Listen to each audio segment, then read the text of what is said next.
Hello everyone, मैं सचिन गुप्ता स्वागत करता हूं आप सभी का इस चैनल TDR मतलब द डेटा रिसर्च पे।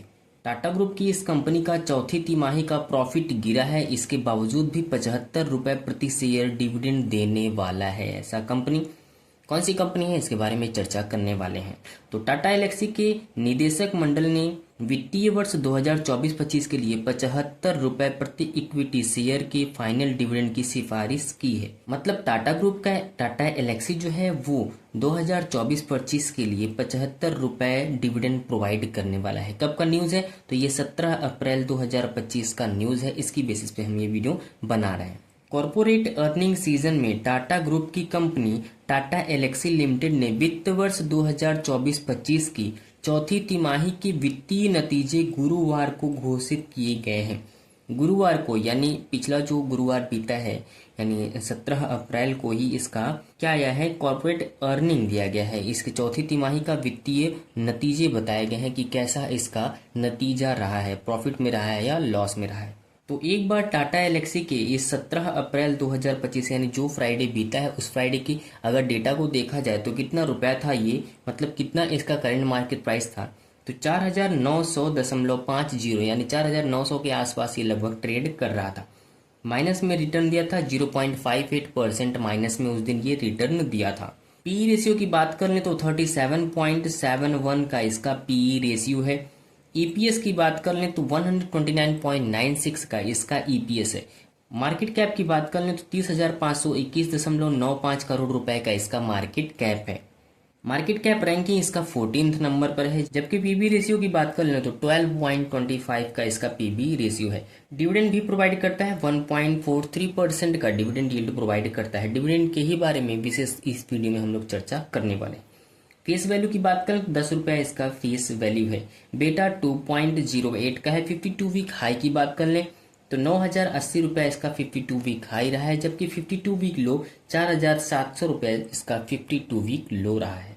Technology services company Tata Elxsi ने गुरुवार को बताया कि 31 मार्च 2025 को सप्ताह तिमाही में उसका नेट प्रॉफिट 172.4 करोड़ रुपए रहा है, जो पिछले साल की समान तिमाही में 194 करोड़ रुपए था। मतलब 172 हो चुका है इसका नेट प्रॉफिट। इस क्वार्टर की बात की जा रही, जो पिछले टाइम ज्यादा था, घटकर 172.4 करोड़ रुपीस हो चुका है। परिचालन से राजस्व पिछले वित्तीय वर्ष की इसी तिमाही में 906 करोड़ रुपए की तुलना में Q4 FY25 में मामूली रूप से बढ़कर 908 करोड़ रुपए हुआ है। मतलब पिछले साल जो 906 करोड़ रुपए था उस प्रॉफिट में 2 करोड़ रुपए का इजाफा होकर 908 करोड़ रुपए तक पहुंचा है। जबकि कंपनी ने अपनी पीएटी में गिरावट और स्थिर राजस्व के लिए अपने ऑटोमोटिव बिजनेस में चुनौतियों को जिम्मेदार ठहराया है। तमाम तरह की जो चुनौतियां आ रही हैं, कंपटीशन जो उनके साथ हो रहा है इस कंपनी के साथ, उसको ही इन्होंने जिम्मेदार ठहराया है इस प्रॉफिट में गिरावट होने के लिए। टाटा एल्क्सी के निदेशक मंडल ने वित्तीय वर्ष 2024-25 के लिए 75 रुपये प्रति इक्विटी शेयर के फाइनल डिविडेंड की सिफारिश की है। कंपनी की आय पर टिप्पणी करते हुए सीईओ और प्रबंधक निदेशक मनोज राघवन ने कहा है कि टाटा एल्क्सी ने वित्त वर्ष 2025 को 3,729 करोड़ रुपए के राजस्व और 26.3% के पीबीटी मार्जिन के साथ समाप्त किया है। राघवन ने कहा कि हमारे ऑटोमोटिव बिजनेस को इस तिमाही में चुनौतियों का सामना करना पड़ा, क्योंकि कुछ ओईएम और आपूर्तिकर्ताओं ने जियोपॉलिटिकल, बिजनेस और बाजार की अनिश्चितताओं के कारण नए कार्यक्रम शुरू करने से मना कर दिए हैं। और भी ये रीजन है जिसकी वजह से इस शेयर में यानी टाटा एल्क्सी में गिरावट देखने को मिल रहा है। तो ये वीडियो था न्यूज़ की बेसिस पर कि मार्केट में कौन सा न्यूज़ आया है टाटा एल्क्सी को लेकर। एफआई लोग अभी फिलहाल बाई करना शुरू कर दिए, जिसकी वजह से मार्केट जो है वो ऊपर की तरफ भी जाता हुआ दिख रहा है। लेकिन कुछ ऐसे पर्टिकुलर स्टॉक्स हैं जिसमें एफआई लोग सेलिंग कर रहे हैं। इस वीडियो में हम लोग उसी के बारे में चर्चा करने वाले हैं कि एफआई लोगों ने कितने रुपए की सेलिंग की है, और ये सेलिंग कर रहे हैं तो कौन है ऐसा जो उन्हें खरीद रहा है, मतलब उस स्टॉक्स को खरीद रहा है, उसके बारे में भी चर्चा करने वाले हैं। तो चलिए वीडियो को शुरू करते हैं। एफआईआई अडानी ग्रुप के स्टॉक्स को छोड़ रहे हैं, मतलब एफआई लोग जो हैं वो अडानी ग्रुप के स्टॉक को सेलिंग कर रहे हैं और इसके बदले में खरीद कौन रहा है, तो एलआईसी और अन्य डीआईआई जो है इसे खरीद रहे हैं। एफआईआई की इस सेलिंग को एलआईसी सहित अन्य डीआईआई ने ऑब्जर्व किया है, मतलब बाई कर रहे हैं। भारतीय जीवन बीमा निगम, बीमा कंपनियां, पेंशन फंड, म्यूचुअल फंड सहित बहुत से ऐसे डीआईआई हैं जो इस एफआई के सेलिंग को अपने आप में अपॉर्चुनिटी के रूप में देख रहे हैं और यहाँ पर अडानी के शेयर को खरीद रहे हैं। शेयर मार्केट में तेजी का दौर जो है वो लौट आया है और इसके पीछे की वजह है विदेशी संस्थागत निवेशक यानी एफआईआई खरीदारी कर रहा है। इसी वजह से मार्केट जो है वो ऊपर की तरफ जा रहा है। एफआईआई बाजार में खरीदारी तो कर रहे हैं लेकिन अडानी ग्रुप के स्टॉक्स में वो अपनी हिस्सेदारी को कम कर रहे हैं। बात करें कि वो अपनी हिस्सेदारी को कितना कम किए हैं, तो मार्च 2025 तिमाही के दौरान एफआईआई ने अडानी ग्रुप की कंपनियों में से अपनी हिस्सेदारी को लगभग 3,600 करोड़ रुपए कम किया है, मतलब 3,600 करोड़ रुपए की क्वांटिटी जो है वहां पर कम की गई है अडानी ग्रुप से। एफआईआई की इस सेलिंग को एलआईसी सहित अन्य डीआईआई ने अब्जॉर्ब किया है, मतलब ऐसे इस टाइम जब भी एफआई लोग सेलिंग कर रहे हैं तो डीआई में कौन बाई कर रहा है, एफआईआई सहित ऐसी बहुत सी कंपनियां हैं जो इसे बाई कर रहे हैं। भारतीय जीवन बीमा निगम यानी एलआईसी बीमा कंपनियों, पेंशन फंड और म्यूचुअल फंड सहित बहुत से ऐसे घरेलू संस्थागत निवेशक हैं जो इस समूह को खरीदारी के अपॉर्चुनिटी में बदल रहा है। विदेशी निवेशकों ने अडानी की 5 कंपनियों में से अपना निवेशित पैसा निकाला है। अडानी ग्रीन एनर्जी में एफआईआई की हिस्सेदारी चौथी तिमाही में घटकर 12.45% हो चुकी है, जो पहले 13.68% थी, यानी लगभग 1.23% की कमी देखने को मिला है एक क्वार्टर में। और ये कमी कितने रुपए की थी, तो वो 1850 करोड़ रुपीस की कुल कमी की गई है अडानी ग्रुप के शेयर से। अडानी पोर्ट एंड एसईजेड में से एफआईआई ने अपनी हिस्सेदारी को 13.93 से घटाकर 13.42% कर लिया है, मतलब लगभग 0.5% तक की कमी की गई है। और इसे अगर पैसे में कन्वर्ट किया जाए, रुपए में कन्वर्ट किया जाए, तो 1310 करोड़ रुपए की कुल गिरावट यानी सेलिंग की गई है। एफआईआई ने अंबुजा सीमेंट में अपनी हिस्सेदारी को 0.54% घटाकर 8.6% कर दिया है, मतलब लगभग 700 करोड़ रुपए की यहाँ पर सेलिंग की गई है एफआई द्वारा। जबकि एसीसी में उनकी हिस्सेदारी 0.31% घटकर 4.83% कर दी गई है, मतलब 110 करोड़ रुपए की सेलिंग किया गया है यहाँ पर। और इसके साथ ही साथ अडानी इंटरप्राइजेस में से 54 करोड़ रुपीस की कुल सेलिंग किया गया है एफआई द्वारा। लेकिन इसी क्वार्टर में जीक्यूजी ग्रुप ने कुछ अडानी के ऐसे पर्टिकुलर स्टॉक्स हैं जिसमें बढ़त बनाई है, मतलब उसको बाई किया गया है। इसमें अडानी ग्रीन एनर्जी में अपनी हिस्सेदारी 4.21% को बढ़ाकर कर दिया है 4.49%। अडानी इंटरप्राइज में 3.67% से इसको कर दिया है 3.84%, मतलब जीक्यूजी ग्रुप ने कुछ अडानी के स्टॉक्स को खरीदा जरूर है। तो अडानी इंटरप्राइजेज में लगभग 450 करोड़ रुपए का निवेश किया गया है।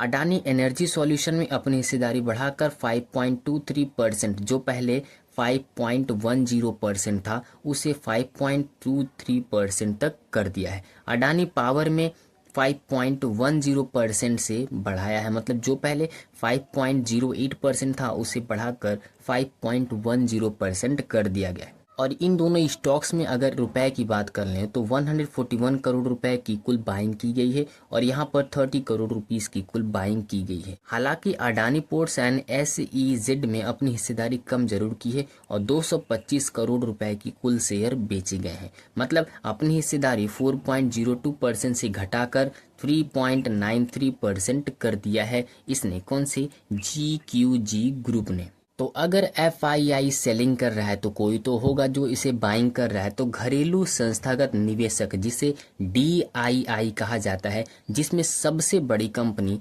एलआईसी ने सबसे ज्यादा शेयर खरीदे हैं अडानी ग्रुप के। अडानी समूह की कंपनियों में कुल 2050 करोड़ रुपए का शुद्ध निवेश किया गया है, किसके द्वारा? एलआईसी द्वारा। इसके बाद बीमा कंपनियों ने जैसे 1865 करोड़ रुपए का, और पेंशन फंड ने 1050 करोड़ रुपए का, जबकि म्यूचुअल फंड ने 1600 करोड़ रुपए का कुल बाइंग किया है। मतलब अगर एफआईआई सेलिंग कर रहा है तो कुछ ऐसे लोग हैं, ये ऐसे लोग हैं जैसे एलआईसी हो गया, बीमा कंपनी हो गया, पेंशन फंड हो गया, म्यूचुअल फंड हो गया, इन्होंने इस स्टॉक्स में बाई करना शुरू कर दिया है। बात करें एलआईसी की तो एलआईसी सबसे बड़ा निवेश किया है अंबुजा सीमेंट में। अंबुजा सीमेंट में इसके पहले की हिस्सेदारी थी 0.48% का। अभी फिलहाल इसने बाई किया है 5.07% का और इस बाइंग के साथ ही यह पहुंच गया है 5.55% का, यानी लगभग 636 करोड़ रुपए का कुल निवेश किया गया है अंबुजा सीमेंट में एलआईसी द्वारा। इसके साथ ही साथ अडानी पोर्ट्स एंड एसईजेड में अपनी हिस्सेदारी को एलआईसी ने 0.24% से बढ़ाकर 8.10% कर लिया है और कुल निवेश की बात करें तो 631 करोड़ रुपए का निवेश किया गया है। एसीसी में 1.12% से 7.69% कर लिया है और निवेश की बात करें तो 412 करोड़ रुपए इसमें निवेश किए गए हैं। जबकि अडानी इंटरप्राइजेज में 0.14% से बढ़ाकर इसमें लगभग 362 करोड़ रुपए बाई किया गया है। ये आज का डेटा था कि अडानी ग्रुप का कौन सा ऐसा स्टॉक है जिसे एफआईआई सेलिंग कर रहा है, बदले में डीआईआई बाई कर रहे हैं। कौन से ऐसे डीआईआई हैं उसके बारे में भी हमने चर्चा कर दिया। जस्ट डायल का नेट प्रॉफिट 61% बढ़कर कुल 584 करोड़ रुपए हो चुका है, जबकि उसका रेवेन्यू भी 9.5% बढ़ा है। क्या शेयर प्राइस में तेजी आ सकता है या नहीं, इसके बारे में इस वीडियो में चर्चा करने वाले हैं। तो चलिए वीडियो को शुरू करते हैं। Local search engine just dial का वित्त वर्ष यानी FY25 में नेट प्रॉफिट 61% बढ़ा है और इस प्रॉफिट को बढ़ने के साथ ही साथ उसका प्रॉफिट जो है टोटल 584.2 करोड़ रुपया बढ़ चुका है। जबकि क्वार्टर 4 में उसकी कमाई जो है, उसके प्रॉफिट जो है 157.6 करोड़ रुपया बढ़े हैं। इसकी नेट प्रॉफिट 157.6 करोड़ रुपए बढ़ चुकी है। कॉरपोरेट अर्निंग सीजन में एक्सचेंज पर लिस्टेड कंपनियां अपने तिमाही नतीजे घोषित कर रही हैं।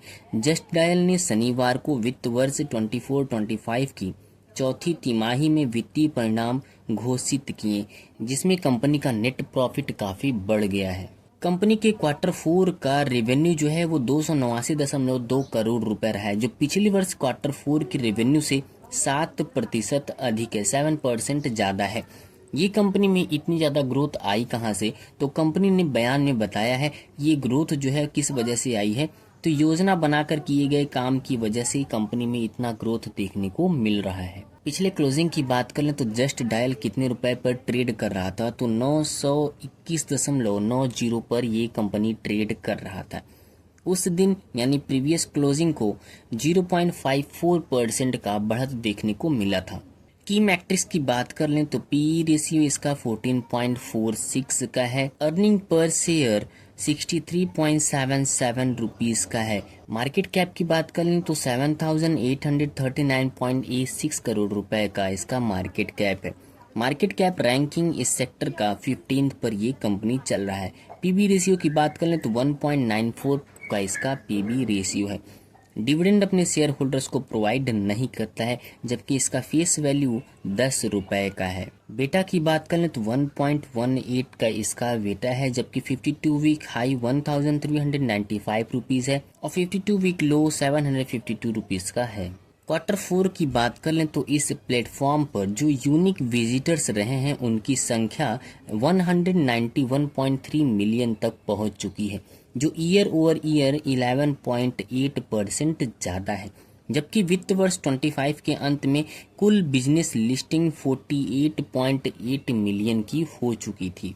जस्ट डायल के chief development officer Shwetank Dixit का कहना है कि वित्त वर्ष 25 जस्ट डायल के लिए एक ऐतिहासिक वर्ष रहा है, न केवल वित्तीय प्रदर्शन के मामले में बल्कि यह कंपनी जो है अपने लोकल बिजनेस पे जुड़ाव में भी बदलाव किया है। इसकी वजह से ये वित्त वर्ष इनके लिए एक ऐतिहासिक वर्ष के रूप में सामने निकल कर आया है। इसके साथ ही साथ यह भी इन्होंने कहा है कि जैसे जैसे हम वित्त वर्ष 26 यानी FY26 में एंट्री कर रहे हैं, यूजर, मर्चेंडाइज और शेयर धारकों को निरंतर वैल्यू देने में हमारा विश्वास पहले से कहीं अधिक मजबूत हो रहा है।